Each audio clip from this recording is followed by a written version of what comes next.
ಭಾರತಾಂಬೆಯು ತನ್ನ ಮಕ್ಕಳಿಗೆ ಯಾವತ್ತೂ ಒಂದು ಕಣ್ಣಿಗೆ ಸುಣ್ಣ ಒಂದು ಕಣ್ಣಿಗೆ ಬೆಣ್ಣೆ ಅಂತ ಯಾವತ್ತೂ ಮಾಡಿಲ್ಲ.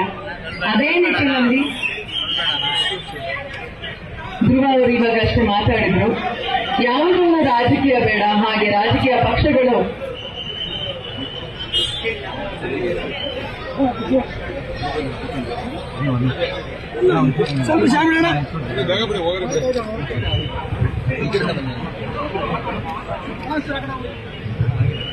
ಭಾರತಾಂಬೆಯ ಮಕ್ಕಳಾದ ನಮ್ಮಿಬ್ಬರಿಗೂ ಸಹ